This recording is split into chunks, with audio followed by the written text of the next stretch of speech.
Bon allez, c'est parti pour le débrief de la journée 2 d'essai à Barcelone. Donc Russell voit Mercedes derrière Ferrari et McLaren, je l'ai traité tout à l'heure dans une vidéo à part, je vous invite à aller voir si vous n'avez pas vu. On verra s'il bluffe ou pas du coup. On continue avec Mercedes, qui explique les problèmes qui ont gâché la matinée d'Hamilton. La journée ne fut pas idéale pour Mercedes aujourd'hui à Barcelone, Lewis ayant eu son temps de roulage limité dans la matinée. Le septuple champion du monde n'a couvert que 40 tours volant de la W13. Sa session ayant été stoppée avant l'heure par un problème de capteur. George Russell a heureusement été en mesure de compléter 66 tours du tracé catalan, ce qui a rassuré Andrew Chauvelin. Nous avons connu une matinée compliquée avec Lewis, avec un problème d'enregistrement de données qui a retardé notre démarrage, et de manière générale, nous avons souffert avec l'équilibre de la voiture. Cela vient en partie des réglages que nous avons choisis, mais aussi des pneus durs avec lesquels nous avons roulé aujourd'hui. Ce qui expliquerait le temps de Lewis un peu compliqué, quoi. Dernier, bon, c'est sûr que vu comme ça paraît pas terrible, mais bon, il roulait en pneus durs, quoi, aussi, hein. Nous avons pu compléter quelques relais, mais malheureusement, un problème de capteur nous a empêché de travailler davantage sur la performance. Nous avons dû nous arrêter plus tôt que l'heure de la pause du déjeuner, donc. Une pause déjeuner un peu plus longue que prévu. Georges a connu une après-midi plus productive, et nous avons pu obtenir des informations importantes. Et on a pu avancer sur le programme lié aux pneus. Nous avons encore de nombreux problèmes à régler concernant la performance. Mais nous apprenons en permanence, et c'est ce qui finira par nous rendre plus rapides. Nous avons un programme chargé demain, avec encore beaucoup de travail sur les réglages, et un premier essai des pneumatiques les plus tendres proposés cette année. Donc ça veut dire que la Mercedes fera un meilleur temps avec les pneus tendres. Ça paraît logique. Ocon est entré en piste pour découvrir son Alpine A522 de cette année. Le Français a ainsi pu véritablement découvrir la voiture en poursuivant le solide travail effectué par Alonso la veille. Ocon a réalisé un total de 125 tours, tout en remplissant une grande partie du programme prévu par l'écurie en cette deuxième journée officielle. Alors honnêtement, j'étais très inquiet pour Alpine, au niveau de la fiabilité. Il semblerait quand même que ça soit très bon, hein, le moteur Renault. Alors après, je me dis, est-ce qu'il le bride pas un peu, parce que du coup, là, on n'est pas en condition de week-end de Grand Prix. Est-ce qu'il le bride pas, genre, à 80% de sa capacité pour éviter de casser? C'est possible aussi. L'équipe compte désormais 254 tours du tracé de 4 km 600 à son actif, soit plus de 1000 km, et l'équivalent de la distance entre le circuit de Barcelone et l'usine moteur de Viry-Châtillon. Ah oui, quand même. Alors, il a déclaré Ocon, c'était ma première vraie journée avec l'Alpine, et c'est formidable de retrouver le volant d'une F1 pour faire beaucoup de tours. C'était l'idéal pour avoir une première impression. Regardez Vettel avec Horner, oh là là, incroyable. Avec Adrian Newey aussi. Bon allez, on reprend, excusez-moi.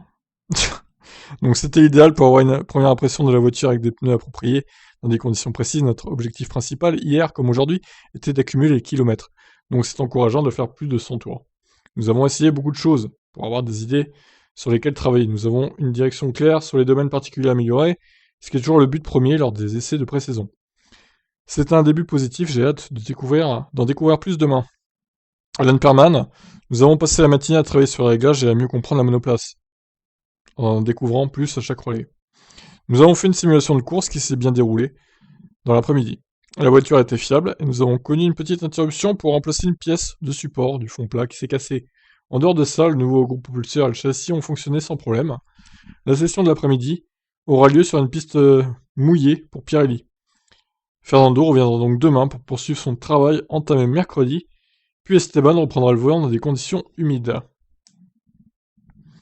Ça veut dire qu'ils vont arroser la piste? C'est ça que je comprends. D'accord, pourquoi pas. Ouais, parce que là, je regarde la météo, demain, il n'y a pas prévu, si ce sera un peu nuageux, mais 4% de chance de pluie, donc... Ok, ils vont arroser la piste, très bien. Eh ben, à voir, du coup. Pérez, une bonne chose que les problèmes arrivent en essai. Oui, quitte à choisir, effectivement, vaut mieux que ça arrive en essai privé, qu'en essai libre, ou même qu'en qualif ou en course. Ça a pris un peu plus de temps que ce qu'on espérait, mais ce sont encore les premiers jours, et c'est une bonne chose que ces choses arrivent en essai, on a appris beaucoup de choses, et on est content de ça, a déclaré Pérez. Red Bull a amené de nombreuses pièces en provenance de son usine aujourd'hui à Barcelone, avec la réception d'un plancher entier et de nombreux cartons de pièces. Pérez explique que l'équipe teste de nombreuses configurations pour maximiser les données. On essaie des choses très différentes, pour en avoir beaucoup d'informations à rassembler. Dans les réunions, il est important d'aller le plus loin possible, et de donner un maximum de retours aux ingénieurs. La journée du vendredi sera marquée par des essais de pneus Pirelli sous la pluie, de manière artificielle ou non. L'après-midi, Pérez confirme qu'il y prendra part, et ne semble pas très enthousiaste. Oui, ce sera moi qui le ferai. J'espère que ça séchera vite. Ouais, non, non, ils vont l'arroser la piste, hein, parce que demain c'est nuageux, mais il pleuvra pas, donc ouais, bon, OK, pourquoi pas. Après, il faut faire des essais avec les pneus pluie aussi, hein, c'est important, donc faut y passer. Mazepin, regardez, il va peut-être se faire virer, lui, d'ailleurs, hein. D'ailleurs, vous avez vu, hein, As, bah, du coup, les combis, c'est pareil, il y aura plus Uralkali, je pense, dessus. Donc, ils vont devoir retirer tous les sponsors russes, en fait, tout simplement. Intéressant. Eh ben, en tout cas, je la sens pas, l'écurie As, à cause de ça, ils vont perdre beaucoup de pognon, quand même. On passe à Gasly, qui s'est senti vite en confiance avec l'AlphaTauri à T03. Je dois dire que je suis super excité d'être de retour. C'était bien de comprendre un peu plus le fonctionnement de cette voiture, et jusqu'à présent, c'était vraiment positif. Dès la sortie du garage, je me suis senti assez confiant à l'intérieur de la voiture, et elle a répondu comme je le voulais. Évidemment, il y a encore beaucoup de travail à faire, mais c'est un début d'année agréable. Personnellement, j'essaie de me concentrer sur les sensations de la voiture, lorsque je la pilote, et sur ce que je dois faire moi-même pour améliorer mon style avec ces F1. Demain, nous continuerons à explorer différentes directions en termes de setup. Nous avons de bonnes idées, que nous aimerions essayer, et je suis sûr que nous avons plus de performances à venir. Il y a encore tellement d'inconnus. Nous allons donc tout examiner, ce soir avec les ingés, puis tout faire pour en savoir plus demain. Bon, Jonathan Edholz, je vous avoue que c'est un peu long. Donc voilà, je vais passer. Schumacher. Ah, alors, le marsouinage. Qu'est-ce que le marsouinage? Eh ben, je vais vous diffuser une vidéo parce que c'est vrai que moi je savais pas ce que c'était. Donc je vais vous montrer ça. Alors, vidéo. Qu'est-ce que le marsouinage? Eh ben, en fait, c'est les voitures qui rebondissent, tout simplement, regardez. Regardez comment ça rebondit! Oh là là, quel enfer. En gros, c'est l'effet de sol qui laisse passer de l'air, du coup la voiture remonte, et l'effet de sol se remet en fait, c'est à cause des bosses, si vous voulez. Donc à un moment, il n'y a plus d'effet de sol, et à un moment, il y a de nouveau de l'effet de sol, c'est pour ça que ça rebondit. Bon, j'ai simplifié, grosso modo, c'est ça l'idée, quoi. Même l'Alpine, hein, ça le fait, hein. Putain, mais ça doit faire bizarre dans la voiture. C'est un trampoline, le truc, en fait. Incroyable, regardez ça. Donc, bon. Barcelone, encore, il y a pas énormément de boss.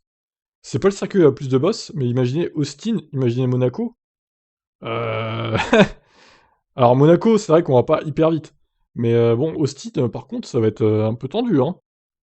Donc voilà, bah écoutez, en gros, le marsouinage, bah, l'écurie qui arrivera à contrôler ça s'en tirera mieux que les autres. Elle gagnera du terrain et il y aura moins de risques de casser quelque chose, finalement. Du coup, on va reprendre avec Mick Schumacher qui s'inquiète de ce phénomène très bizarre. Alors, il a enfin pu découvrir le double. Alors oui, totalement. On n'a fait qu'une trentaine de tours hier pour l'équipe et en avoir déjà plus de 60 aujourd'hui est un grand pas en avant. On apprend à chaque tour et ça va dans le bon sens. Oui, je peux dire que on se sent de plus en plus à l'aise. On devra trouver des choses, mais le pilotage est la meilleure façon de le faire. Tant qu'on est en piste, tout va bien. Le feeling n'est pas mauvais. Il est plutôt positif pour moi, j'aime bien. Et je n'ai aucune raison de penser autrement, car c'est comme ça que l'on pilotera. On fera du mieux avec ce qu'on a, on essaiera de trouver des points d'appui ici et là pour être compétitif. Un des phénomènes problématiques rencontrés par les équipes est celui du marsouinage, une perturbation liée à l'effet de sol. Schumacher a ressenti cela et craint surtout pour la fiabilité des monoplaces. Ce n'est pas le plus confortable, mais je pense que pour l'instant ça va être une tendance. On va devoir comprendre comment s'en débarrasser et faire en sorte que la voiture ne rebondisse pas autant en course pour ne pas avoir de problème de fiabilité. Eh ben oui, c'est ça, et puis surtout pour pas perdre des dixièmes, parce que même en qualif, hein, ça va être important.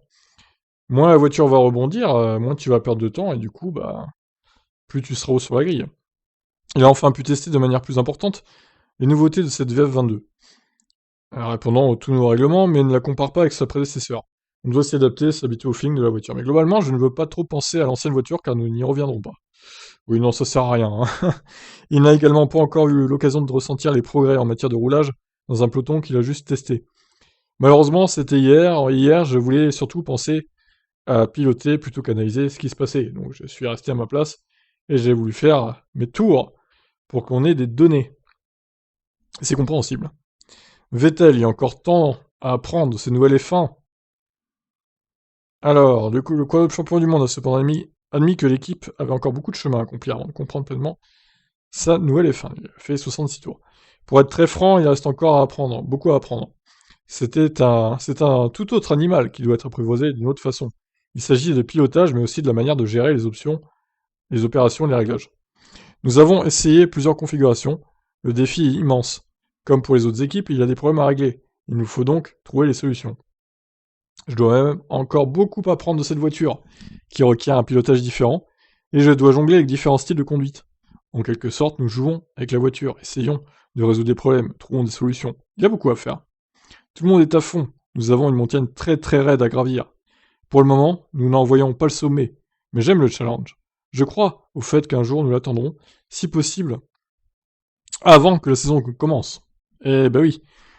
Alors, il y a une erreur, hein, c'est nous l'atteindrons, pas attendrons du coup, dans l'article. Bah, moi, Aston Martin, je les vois pas si mal en vrai, hein. Ils ont pas l'air trop mauvais. Je les vois dans le top 10. Après, bon, ils sont peut-être pas dans le top 5 par contre, effectivement, mais top 10. Ils sont dans les points sûrs, hein, je pense. Je pense que ça sera une longue saison de toute manière, et tout le monde sera le même bateau pour ce qui est de comprendre ces voitures et régler les problèmes rencontrés. Par contre, vraiment, l'équipe qui me paraît un peu floue pour l'instant, c'est Red Bull, hein. Est-ce qu'ils bluffent? Est-ce qu'ils sont vraiment en difficulté? J'ai un peu de mal à savoir là quand même, hein. Vettel admis que malgré sa grande expérience lors de plusieurs ères de la Formule 1, sa nouvelle voiture avait un côté étranger pour lui. C'est très différent, la position dans la voiture est différente, ce que vous voyez aussi diffère aussi, car les roues sont plus grandes, avec le carénage au-dessus. Vous vous habituez à ça rapidement, mais comme je l'ai dit, le pilotage change. Je suis encore en train d'expérimenter. Espérons maintenant que la hiérarchie sera resserrée. C'est le plus important. L'année dernière, nous étions loin du compte, et ce n'était pas toujours plaisant. J'espère que nous serons davantage dans la lutte cette année, et que nous saurons faire la différence. Nous n'avons aucun problème de fiabilité jusqu'ici, rien de problématique. Alors oui, alors qu'à la même époque, l'année dernière, ils avaient beaucoup de problèmes, hein, Aston Martin, pour le coup. Il est surtout question de la voiture, de sa manière de se comporter, des nouveaux défis proposés. Comme c'est le cas pour d'autres écuries, Vettel a confirmé qu'Aston Martin souffrait également du problème de marsouinage qu'on a vu tout à l'heure, le phénomène causé par l'effet de sol des monoplaces lorsqu'un pilote franchit une bosse en ligne droite. Évidemment, la voiture a besoin d'être plus basse au sol, et c'est différent du passé. Nous avons vu d'autres voitures rebondir un peu dans la ligne droite, c'est notre cas également. Nous sommes en plein milieu de l'apprentissage, et il est pour le moment difficile de savoir si nous faisons mieux ou pire que les autres. Alors il paraît que Ferrari, justement, et McLaren ont moins ce problème. Donc, d'où le fait qu'ils sont en haut de la feuille des temps depuis le début des essais. Bon, bah écoutez, affaire à suivre en tout cas, hein. Alors, Ricciardo, il adresse un grand merci à McLaren après ses premiers tests. Carrément, quoi. Une bonne journée sous plusieurs angles, je pense que la fiabilité est excellente. C'est grâce à l'équipe et à tous ceux qui ont travaillé dur pour assembler cette voiture. Alors merci à tous. Ils sont géniaux pour avoir construit une toute nouvelle voiture, la mettre sur la piste et la faire fonctionner si bien d'entrée de jeu. Donc ce grand merci que je leur adresse est mérité. Ces 2 jours, nous avons fait plus de 100 tours à chaque fois, ce qui, pour moi et Lando, nous donne plus d'opportunités d'apprendre la voiture et de la pousser. Donc nous pouvons être vraiment satisfaits de ça. Nous avons de belles forces et nous devons juste continuer à travailler sur quelques-uns des domaines où nous pouvons nous améliorer. Andreas Stella, le directeur sportif de McLaren, qui a lui aussi le bilan positif de ses tests jusqu'ici. Notre deuxième journée d'essai à Barcelone a été très productive. Avec Daniel dans la voiture aujourd'hui, nous avons pu enchaîner beaucoup de tours, sans problème particulier, que ce soit d'un point de vue opérationnel ou de fiabilité. Nous avons effectué une grande série de tests et acquis de nombreuses informations sur les performances, les réglages et l'aéro, et les pneus. Nous en apprenons plus sur cette nouvelle voiture à chaque relais, ça nous aide à tirer le meilleur parti de la MCL36. Évidemment, ça paraît logique. Leclerc reste prudent, mais la Ferrari avale les kilomètres. Ouais, Ferrari, ils ont l'air bien quand même, hein. Au cours des 2 derniers jours, il a bouclé 159 tours sur 743 km. La F175 elle-même a accumulé 303 tours, 1416 km, le plus important total de toutes les voitures en piste. Et oui, ça fait énormément de kilomètres tout ça. Ça nous fait combien de courses 5 grands prix presque. 4 grands prix et demi en gros. C'est impressionnant, franchement.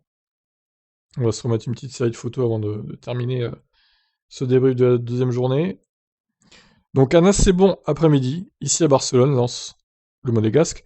Nous avons à nouveau bouclé beaucoup de tours. Ce qui compte le plus lors des essais, c'est notre objectif, est de parcourir le plus de kilomètres possible, de faire le plus de tests différents possible, et c'est exactement ce que nous avons fait. Encore une fois, ne nous réjouissons pas trop vite, car être premier ne veut rien dire à ce stade. Nous devons continuer à travailler extrêmement dur. Demain sera notre dernier jour à Barcelone, et nous devons en profiter au maximum avant de nous tourner vers Bahreïn. Eh ben oui, il a tout à fait raison, Charles. Alfa Romeo. qui a un peu amélioré sa situation quand même. Bottas a toutefois vu son équipier Zhou aligner les tours durant l'après-midi. L'équipe a terminé la journée avec un bon nombre de tours enregistrés et c'est ce que nous devons retenir aujourd'hui, déclare Bottas. Nous avons été en mesure de rouler de façon constante dans l'après-midi, ce qui est de bon augure avant mon retour dans la monoplace demain. Je n'ai pas été en mesure d'en faire autant dans la matinée, mais au moins nous avons à présent réglé le problème et nous pouvons tirer le maximum de la dernière journée à Barcelone. Il y a encore du temps à la reprise des courses et nous avons maintenant récolté les données qui aideront l'équipe à aller de l'avant et optimiser le réglage. Zou.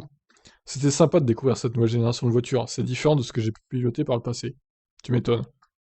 J'ai pris mon temps en début de session, essayant de ne pas trop attaquer pour simplement m'habituer à la voiture. Une fois à l'aise, je suis allé un peu plus vite. Les voitures rebondissent un peu comparé à l'an passé, mais je suis sûr que ça s'améliorera une fois que l'équipe comprendra mieux la voiture. Nous allons dans la bonne direction. Dans l'ensemble, je suis satisfait de ma journée et d'avoir pu accomplir pas mal de tours. Nous avons pu récolter des données pour nos ingés, ce qui est positif en vue de la journée de demain. J'ai hâte de piloter à nouveau dans la matinée. Allez, on enchaîne avec Williams, donc, qui dépasse les 100 tours malgré un problème mécanique. Latifi et Albon sont satisfaits du comportement de leur monoplace. Il y a même un peu plus de problèmes aujourd'hui, mais cela fait partie de ce qui se passe dans une séance de pré-saison. L'essentiel pour nous est de mieux comprendre ce qui nous a limités aujourd'hui, déclare Latifi. Nous avons quand même pu faire un bon kilométrage et nous continuons à en prendre. Nous avons une journée de plus ici à Barcelone, ce qui est une autre occasion d'apprendre, de renforcer la confiance en moi et en la voiture et de nous préparer pour Bahreïn. Alex Albon avait pris le volant ce matin et confirme lui aussi un problème rapidement résolu. Globalement, la FW44 a un comportement sain et une fiabilité satisfaisante.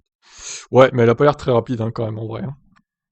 La journée aujourd'hui s'est plutôt bien déroulée, notre Thaïlandais. Nous avons eu un petit souci mécanique que nous avons pu résoudre assez rapidement. Heureusement, ça n'a pas eu un grand impact sur notre roulage et nous avons donc quand même fait un bon kilométrage. La FW44 s'est bien comportée, je prends du plaisir à la conduire et à pouvoir pousser plus à mesure que nous maîtrisons ses caractéristiques. En tant qu'équipe, je suis satisfait de notre position et des fondations que nous posons au cours de ces jours vraiment importants.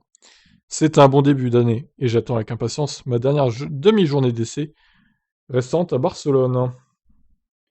Donc bah voilà, écoutez, j'en ai fini avec ce petit récap des essais 2, et ben on se retrouve demain pour la suite des événements, dernière journée d'essai donc. Donc en gros l'après-midi ils vont faire un test sous la pluie avec l'arrosage automatique du circuit. As aura une livrée toute blanche, sans Uralkali du coup. Donc il y aura As écrit en rouge j'imagine. Est-ce qu'ils vont rajouter autre chose? Je pense pas du coup. Puis voilà, écoutez, ça va être intéressant. Dernière journée donc demain, 9h, 13h et 14h, 18h. Pensez à vous abonner à la chaîne aussi, c'est important, il y a beaucoup de vues, mais il n'y a pas autant d'abos que de vues, c'est dommage. Allez, je vous laisse, bonne fin de soirée à vous, et à demain pour de nouvelles aventures en F1. Ciao.